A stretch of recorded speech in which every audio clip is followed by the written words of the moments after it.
طاہر کے لیے یہ دریا صرف پانی نہیں بلکہ دفاع کا قدرتی ذریعہ تھا۔ اسے یقین تھا کہ عرب یہاں رک جائیں گے، دریا عبور نہیں کر پائیں گے۔ راجہ طاہر اپنے سفید ہاتھی پر سوار تھا جو ایک چلتا پھرتا قلعہ لگ رہا تھا۔ دمشق میں حالات بدل چکے تھے۔ حجاج بن یوسف اور خلیفہ ولید بن عبد الملک کا اچانک انتقال ہو گیا۔ نئے خلیفہ سلیمان بن عبد الملک کا تخت نشین ہونا محمد بن قاسم کے لیے موت کا پروانہ ثابت ہوا۔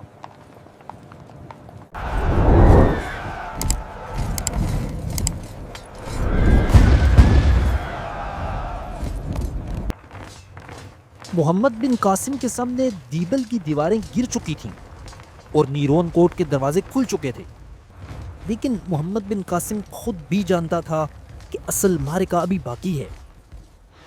راجہ طاہر دیبل میں شکست کے باوجود اپنی مرکزی طاقت بچائے بیٹھا تھا۔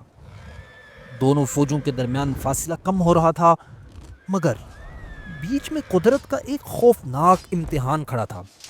راستے کی سب سے بڑی رکاوٹ دریائے سندھ، جسے اس دور میں مہران کہا جاتا تھا۔ طاہر کے لیے یہ دریا صرف پانی نہیں بلکہ دفاع کا قدرتی ذریعہ تھا۔ اسے یقین تھا کہ عرب یہاں رک جائیں گے، دریا عبور نہیں کر پائیں گے۔ اس نے مخالف کنارے پر پوزیشن مضبوط کی، صف بندی کی تاکہ عبور ناممکن ہو جائے۔ لیکن یہیں محمد بن قاسم کی حکمت عملی اور انتظامی صلاحیت سامنے آتی ہے۔ تاریخی روایات کے مطابق کشتیوں کو جمع کر کے پل بنایا گیا، کشتیاں آپس میں باندھ دی گئیں اور کشتیوں کا یہ پل آہستہ آہستہ دریا کی موجوں میں چھوڑ دیا گیا۔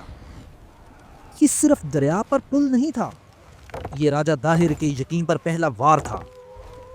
جب لشکر پار پہنچا تو آگے فیصلہ کن تصادم کا مرحلہ تھا۔ چند دنوں کے انتظار کے بعد وہ لمحہ آ گیا جس نے صدیوں کی تاریخ بدل دی۔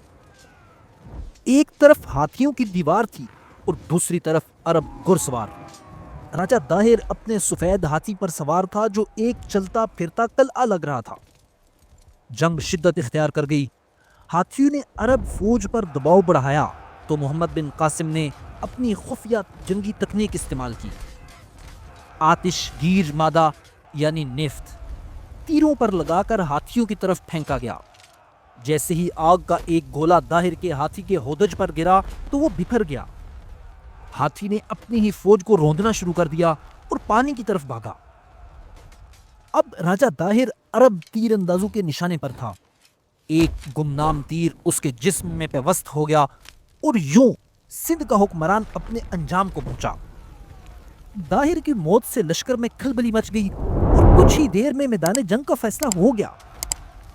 محمد بن قاسم کی اس فتح نے برے صغیر کی تاریخ ہمیشہ کے لیے بدل دی۔ دیبل، نیرون کوٹ کے بعد اب اروڑ کا میدان بھی محمد بن قاسم کے نام رہا اور وہ ایک مکمل فاتح بن چکا تھا۔ فتح کے بعد محمد بن قاسم نے وہ رویہ اپنایا جس کی توقع اس دور میں کم ہی کی جاتی تھی۔ اس نے پرانی انتظامیہ کو بحال رکھا، ہندو برہمنوں اور مقامی افسروں کو ان کے عہدوں پر برقرار رکھا گیا تاکہ نظام زندگی نہ ٹوٹے۔ لوگوں کو مذہبی آزادی دی گئی، مندروں کو وہی حیثیت دی گئی جو عیسائیوں اور یہودیوں کے گرجا گھروں کو حاصل تھی۔ یہ حکمت عملی اتنی کامیاب رہی کہ بعض تاریخی روایات کے مطابق سندھ کے لوگوں نے محمد بن قاسم کی محبت میں ان کے مجسمے بنا لیے تھے۔ اگرچہ تاریخی طور پر مجسموں والی بات میں اختلاف ہے، مگر یہ اس بات کا ثبوت ضرور ہے کہ وہ دل جیتنے میں کامیاب ہو چکے تھے۔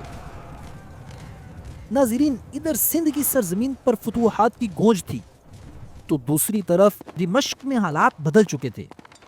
حجاج بن یوسف اور خلیفہ ولید بن عبد الملک کا اچانک انتقال ہو گیا۔